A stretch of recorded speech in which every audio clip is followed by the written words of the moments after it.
The Australian Financial Review.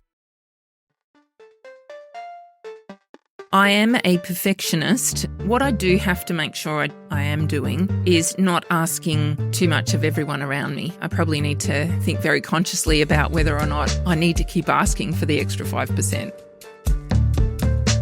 You know, a number of the people who've been promoted have reached out to me, to members of the executive team, to their leader and said,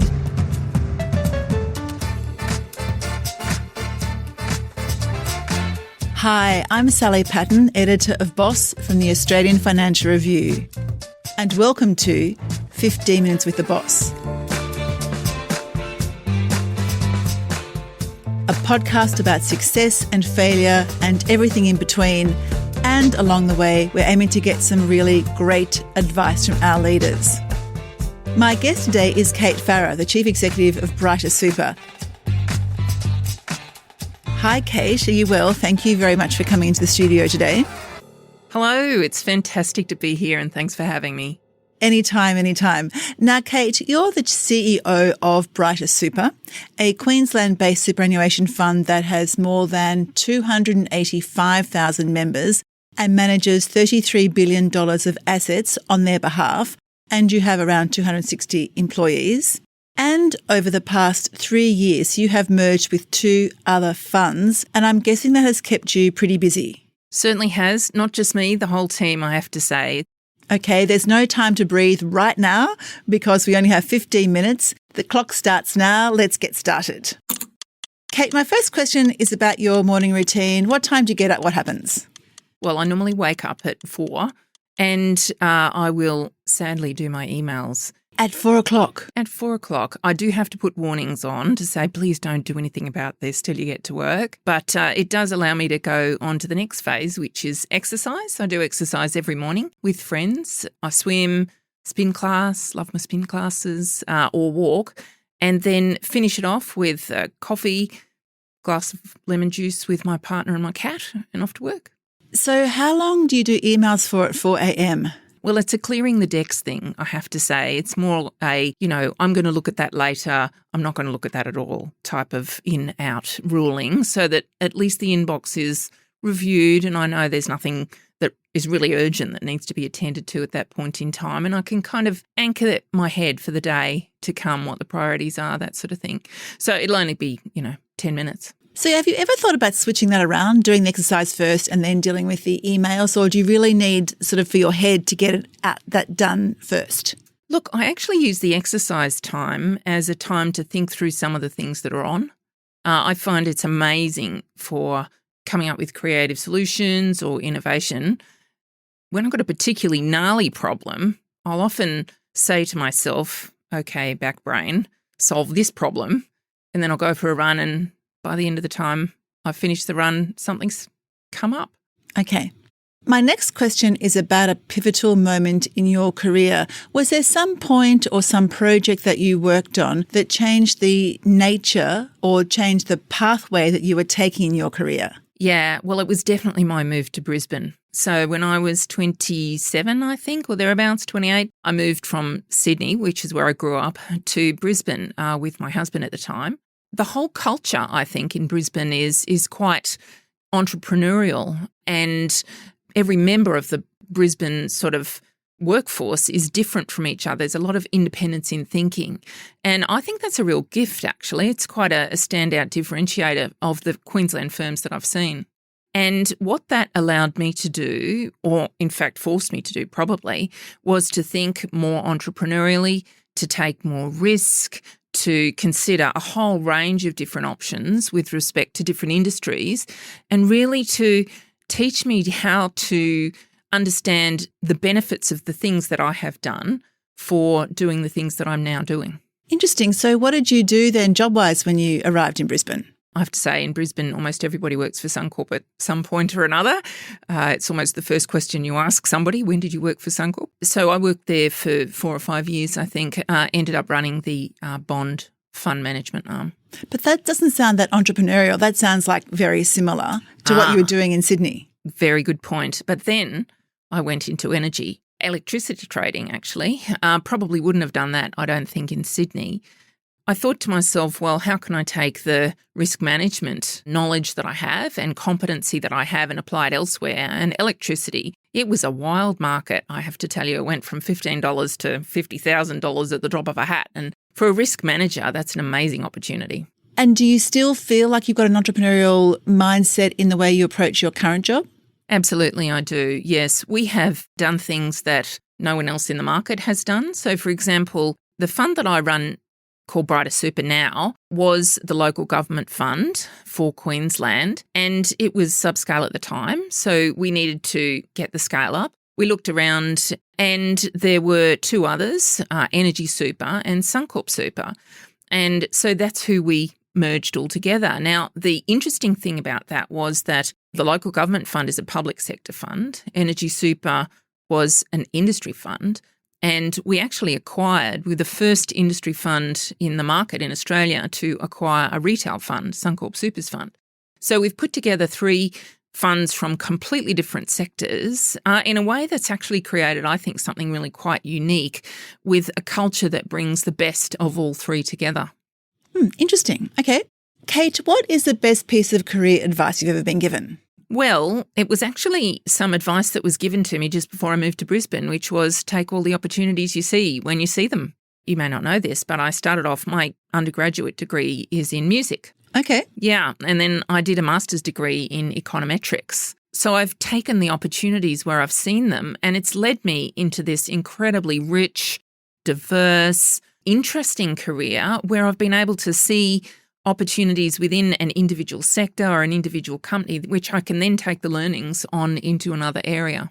Right. Okay. Do you miss music? Look, I do. I don't play now because classical musicians are perfectionists and you need 4 hours a day to keep that level of perfection up, and I just don't have it.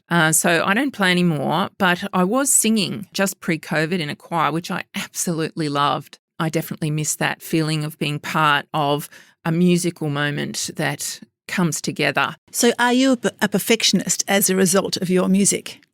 I am a perfectionist, but I consider it's not as a result of my music. Because a lot of people will say that rather than being perfect, you really have to settle for something a little bit less, because if you want perfection all the time, you'll never get anything done. Is that something that you have to consciously think of? I would consider myself a pragmatic perfectionist. We do get a lot done. We've done 2 mergers in 3 years, so I know that we actually get a lot done. That's quite fast. A few people have said that to us. So I don't think I have to consciously think about that. What I do have to make sure I am doing is not asking too much of everyone around me. I probably need to think very consciously about whether or not I need to keep asking for the extra 5%. Kate, on that note, we are going to take a short break, but don't go away. We're going to come back very shortly and open our beautiful chatterbox.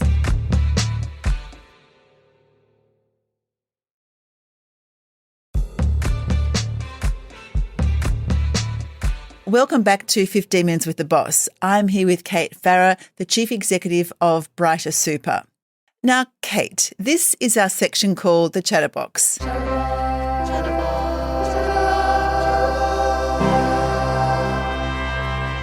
In front of you is this beautiful brown shiny chatterbox, inside which are about 15 questions. I'm going to ask you to have a forage, pick out some, and we will continue our Q&A section. Good luck, have a forage.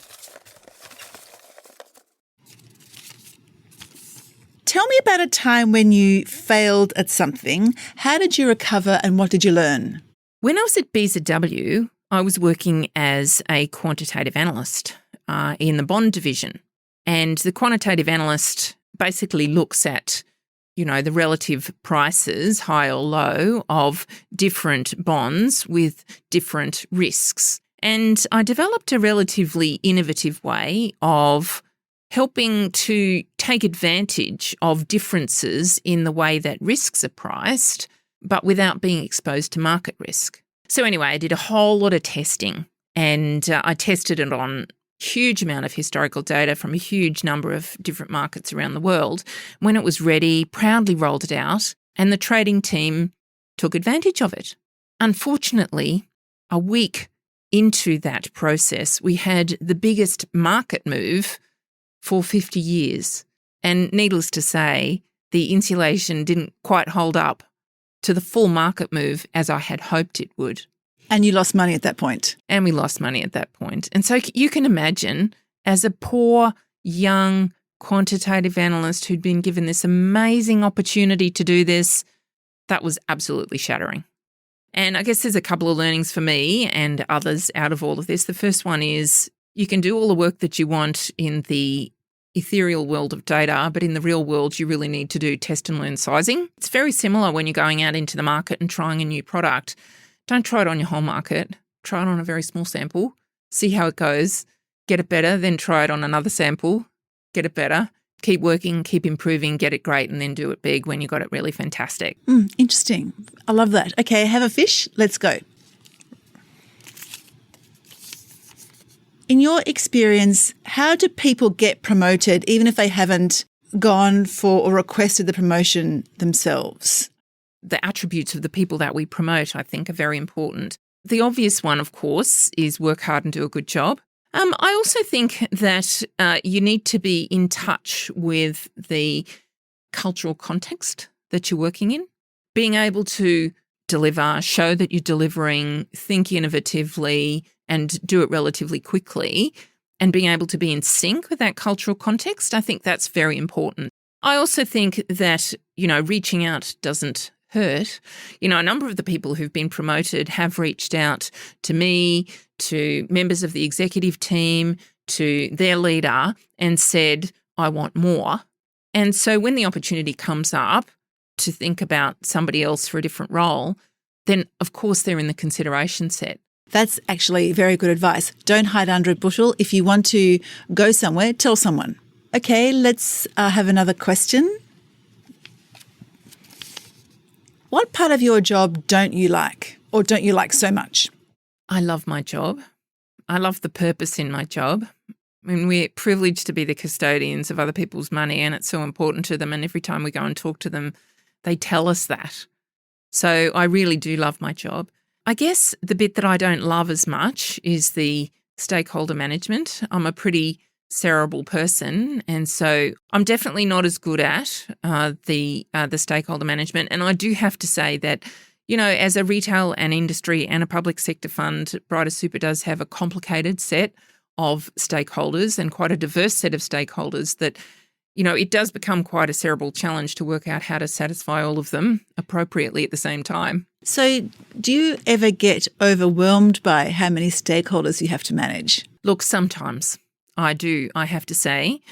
Bringing together those constituencies in a way that makes sense for the fund. Ultimately, everything has to be done for the benefit of the fund and the members. That's what we're here for. So bringing together all of those stakeholders in a way that makes sense for the fund can be a little bit overwhelming. So what do? I breathe. 5, 5, 5. But a lot of those stakeholders you're talking about are your members. Yes. And, one of the things that has been beautiful this year is that we finished our integrations. As I said earlier, we've brought together 3 funds and done 2 integrations in 3 years, which is quite rapid. And you do put members through a bit when you do that, and particularly also the rebranding. These are all old funds. We're celebrating our 60 years next year, and these are all funds where there was a lot of attachment to the fund itself and to the idea of the fund and how it was embedded in the industry and the name, the fact that the name signified, what that fund was doing. So we worked very hard on just doing a really good job. We've reduced fees, we've improved performance, we've delivered more and better services. And what has been wonderful this year when we've gone out and talked to members is how much they love that. And that's what I think kind of makes it all worth it. And that's how you manage the member part of it. And in fact, I think that's probably how you manage all of it. You just do a really good job. You know what's right for the people, deliver well. If it doesn't work, pick yourself up and do a better job next time, and just keep going. And that's how you get there. So you mentioned that having a lot of stakeholders is overwhelming. How do you get over the fact that that's actually not your favourite part? So I just suck it up, and I tell myself sometimes you've just got to suck it up, Kate. And to be fair, I quite often do that. And in the end, once I sort of get over it, I find I quite enjoy it. I find that too sometimes. Things actually aren't as bad as you think. Now, Kate, earlier when we were talking about stress, you talked about 5-5-5. What is that? It's the 5-5-5 breathing approach, 5 in, hold for 5, and then 5 out. It's amazing because somebody told me the other day that, when you're stressed, all these involuntary things happen to your body. The heart rate goes up, you get all stiff, all these sorts of things. And the only thing that you can actually control is your breathing. And that really resonated with me. So being able to do 5 in, hold for 5 and 5 out, you can take control in an environment where otherwise you don't have control. And that's really resonated. On that note, you have passed with flying colours the Chatterbox section.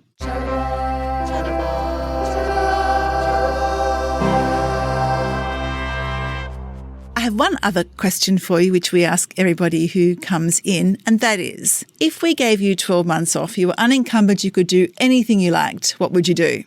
Well, I do think I would spend a bit of time with my partner and my pet because I travel quite a bit at the moment and look, the cat gets quite unruly when I'm not there, and by the time I come back, it's then a recovery process.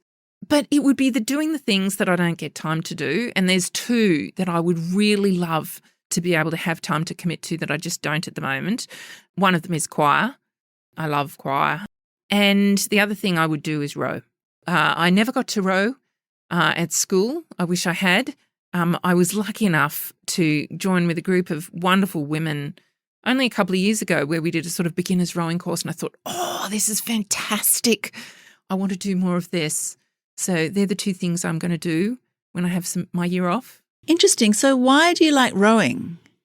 Very meditative, I think. It's amazing, actually. One of the things that I really felt when I was out on the water rowing was how musical it is. The whole body moves rhythmically, and it's about the progress of time, which is exactly the same as what you have in music. So do you feel like you've got a metronome going at you the whole time? I think I've probably got a metronome going inside the whole time, and that's probably what drives me. And that is our time up.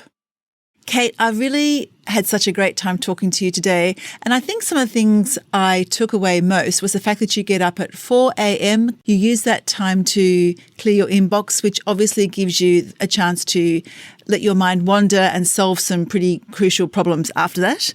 I love the way you test, go small first and before you do something or introduce something on a bigger scale. I really like your advice of taking every opportunity. I so get you when you say, if you want a promotion, if you want to get ahead, don't hide under a bushel, go out and tell someone. So thank you so much, Kate, for all your great advice and for allowing us to spend 15 minutes with the boss. Thank you. And thank you to everyone for listening. If you like the podcast and you want to hear more, consider sharing the podcast or writing a review, as it helps us to reach more people. And follow us wherever you get your podcasts.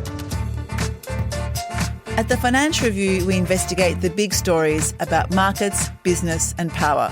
For more, go to afr.com and you can subscribe to the Financial Review, the daily habit of successful people, at afr.com/subscribe. This podcast was hosted by me, Sally Patton, produced by Lap Fan and Martin Peralta. Our theme is by Alex Gower and our executive producer is Fiona Buffini.